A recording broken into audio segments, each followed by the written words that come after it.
Bismillahirrahmanirrahim. Assalamualaikum warahmatullahi wabarakatuh.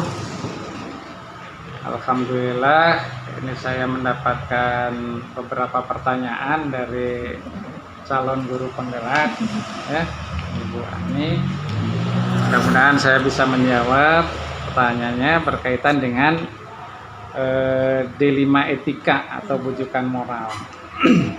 Pada prinsipnya kami selalu berusaha untuk mengambil kebijakan yang terbaik dan bisa menguntungkan semua pihak. Sehingga kami di sekolah membentuk sebuah tim yang bertugas untuk mengidentifikasi atau melakukan analisis permasalahan-permasalahan yang timbul di sekolah berkaitan dengan D5 etika, yang kemudian dilakukan survei ke lapangan, studi kasus yang nanti akan ditindaklanjuti dengan kita melakukan musyawarah bersama untuk mengambil sebuah kebijakan yang sekiranya kebijakan itu tidak merugikan siapapun dan bisa terutama adalah untuk menyelamatkan anak didik kita, ya. Karena kami tugasnya adalah untuk melayani anak dan menyelamatkan anak sebagai generasi bangsa, sehingga dalam mengambil kebijakan-kebijakan yang berkaitan dengan D5 etika, saya akan tetap berfokus mengutamakan kepentingan anak. Sepanjang kebijakan itu berpihak kepada anak, kami akan mendukung supaya anak terselamatkan dan bisa meneruskan studinya sebagai calon generasi bangsa. Jadi selama ini di sekolah kami ada beberapa tim, baik itu dari kesiswaan, ada bimbingan konseling, ada dari para wali kelas, itu selalu mengadakan koordinasi berkaitan dengan kerawanan-kerawanan yang ada di sekolah kami berkaitan D5 etika ini, ya. Itu barangkali yang kami sampaikan, ya, yang bisa kami lakukan sebagai upaya kami untuk bisa menyelesaikan permasalahan-permasalahan yang ada di sekolah, khususnya berkaitan dengan kasus-kasus D5 etika, supaya kami tidak salah dalam mengambil keputusan. Terima kasih. Wassalamualaikum warahmatullahi wabarakatuh. Bapak. Terima kasih.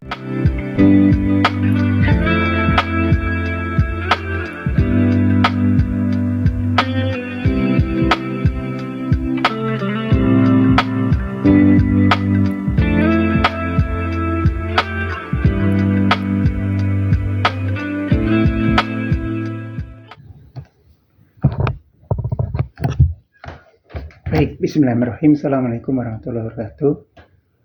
Perkenalkan, nama saya Sunarna. Saya akan mencoba menjawab wawancara pertanyaan atau wawancara dari Ibu Aniyanti.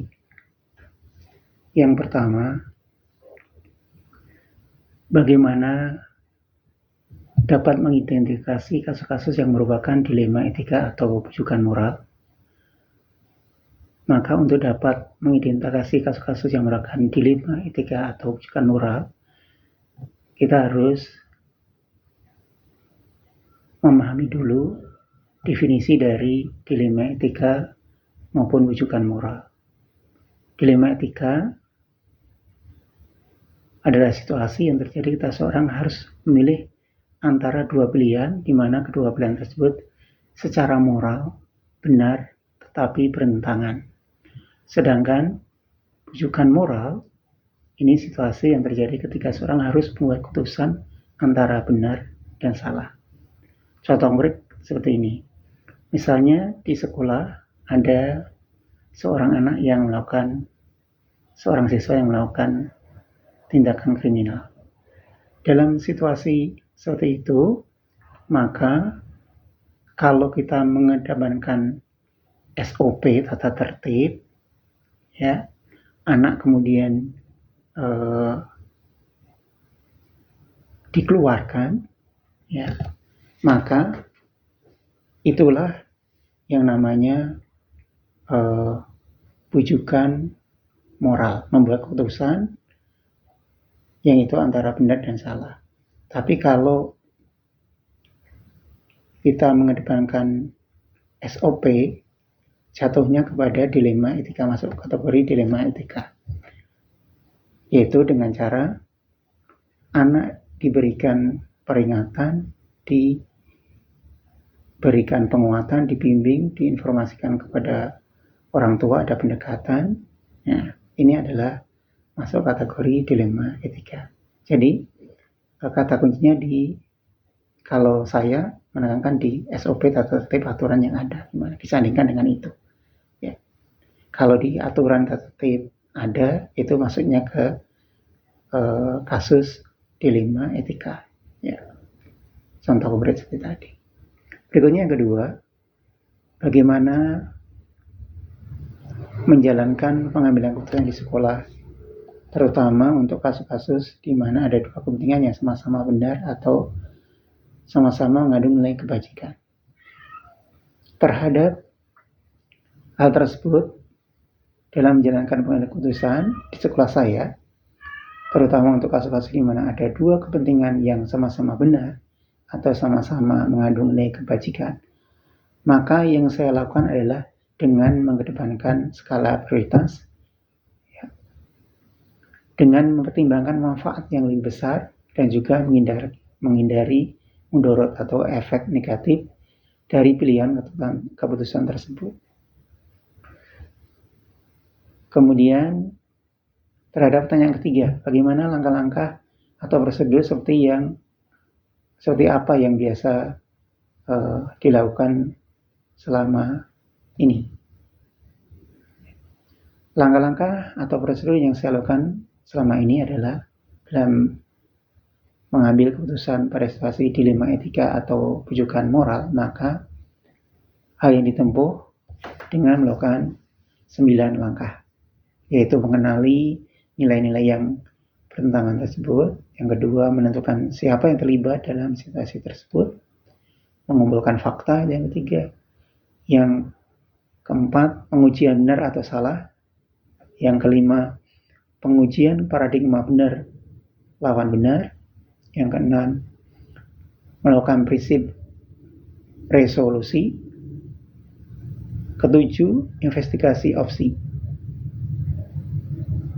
Kedelapan, membuat keputusan. Yang kesembilan, lihat lagi keputusan, membuat refleksi. Gitu ya.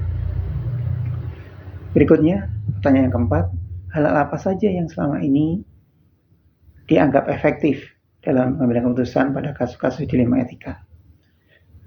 Ya, hal yang selama ini dianggap efektif, yang saya anggap efektif adalah komunikasi yang baik, terarah, dan menunjukkan. Ya. Berikutnya pertanyaan kelima, hal-hal apa saja yang selama ini menjadi tantangan dalam pengambilan keputusan pada kasus-kasus dilema etika? Ya, tantangannya ya, diantaranya ya yang pertama itu kepentingan bersama. Ya. Yang kedua, menyamakan persepsi personil dalam mensikapi sebuah kasus dilema etika. Pertanyaan keenam, apakah Bapak Ibu memiliki sebuah jadwal tertentu dalam sebuah penyelesaian kasus dilema etika? Apakah Bapak langsung menyelesaikan di tempat atau memiliki sebuah jadwal untuk menyelesaikannya? Kalau yang selama ini saya lakukan adalah dilihat dulu kasusnya. Apakah kasusnya itu sederhana atau kompleks, atau jika tidak sepatutnya ditangani, maka berdampak luas. Terhadap kasus yang kompleks atau rumit, maka prosedur yang saya tempuh sebagai berikut. Ya, yang pertama, mengidentifikasi kasusnya. Yang kedua, menentukan alternatif pilihan pemecahan kasusnya. Yang ketiga, menentukan timeline waktu penyelesaian. Yang keempat, mengeksekusi keputusan. Yang kelima, mengevaluasi jalannya keputusan dan merefleksikan. Ya. Berikutnya, pertanyaan ketujuh, adakah seseorang atau faktor yang selama ini mempermudah atau membantu dalam pengambilan keputusan dalam kasus dilema etika? Ya, yang membantu ada, yaitu para wakil kepala sekolah dan stakeholder lainnya seperti komite, tokoh masyarakat yang kita mintai masukan atau saran untuk memecahkan kasus-kasus dilema etika tersebut. Berikutnya, pertanyaan terakhir, 8. Dari semua yang telah disampaikan, pembelajaran apa yang dapat saya petik dari pengalaman pengambilan keputusan dilema etika? Ya, pembelajaran yang saya petik dari pengalaman mengambil keputusan dilema etika yaitu belajar bijaksana dalam mengelola sekolah yang di dalamnya ada jumlah personil guru, siswa, tenaga pendidikan, dan juga dengan ekstern orang tua dengan latar belakang yang heterogen, maka tidak cukup menerapkan aturan benar atau salah, tapi juga mengedepankan sifat bijaksana namun tetap tegas. Demikian yang bisa saya sampaikan. Terima kasih. Assalamualaikum warahmatullahi wabarakatuh.